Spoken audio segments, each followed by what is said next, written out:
श्री स्वामी समर्थ. जय जय स्वामी समर्थ. आपल्या सर्वांना पडलेला मोठा प्रश्न, दुःख काही संपतच नाही, ह्यावर समर्थ रामदास स्वामींनी एका श्लोकामध्ये सांगितलाय अतिशय सोपा आणि खोल अर्थ. जन्म दुःखे जरा दुःखे.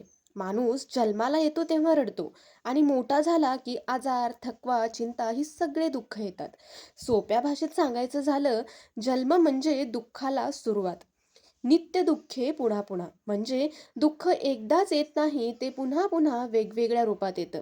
कधी पैसा नाही म्हणून, कधी पैसा असूनही समाधान नाही म्हणून. सोप्या शब्दात सांगायचं झालं तर या जगात कोणीही कायम सुखी नसतो. संसार त्यागने जाणे म्हणजेच इथे संसार सोडून पळून जाणं सांगितलं नाही. इथे सांगितलंय संसार मनावर घेऊ नका, जबाबदारी निभवा, पण अपेक्षा, अहंकार, राग यांना मनात घर करू देऊ नका. आनंदवन भुवनी म्हणजे ज्याचं मन शांत आहे तोच खऱ्या आनंदाच्या भूमीत राहतो. तो गरीब असो वा श्रीमंत, त्याला आतून समाधान मिळतं. अर्थ समजून घेण्यासाठी एक छोटीशी कथा पाहूया. एक आजोबा रोज हसत असायचे. लोक म्हणायचे, तुमच्याकडे काहीच नाही तरी हसता कसं? आजोबा म्हणाले, माझ्याकडे आनंद आहे आणि तो मी कुणाकडून उधार घेतलेला नाही. ते रोज फक्त देवाचं नाव घ्यायचे आणि बाकी सगळं देवावर सोडायचे. हाच आनंदवन भुवनीचा अर्थ आहे. समर्थ रामदास स्वामी सांगतात, दुःख येणारच आहे, पण दुःखात अडकायचं की नाही हे आपल्या मनावर आहे. जो माणूस अपेक्षा कमी ठेवतो, देवावर विश्वास ठेवतो, हेही जाईल असं मानतो, तो खरा सुखी.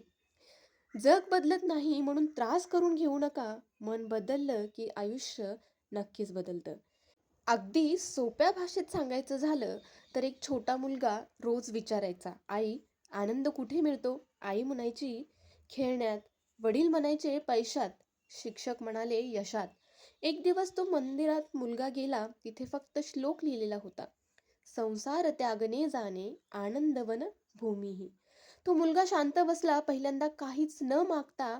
आणि त्या दिवशी त्याला कळालं, आनंद मिळवायचा नसतो, आनंद अनुभवायचा. ज्याचं मन शांत आहे तो कुठेही असला तरी तो आनंदातच असतो.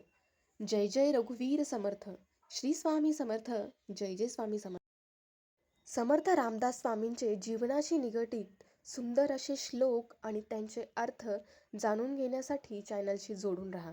चॅनलला सबस्क्राईब करा आणि हो, ह्या व्हिडिओमधून तुम्हाला काय शिकायला मिळालं हे कमेंटमध्ये नक्कीच कळवा.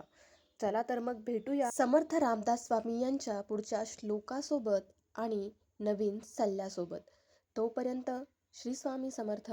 जय जय स्वामी समर्थ.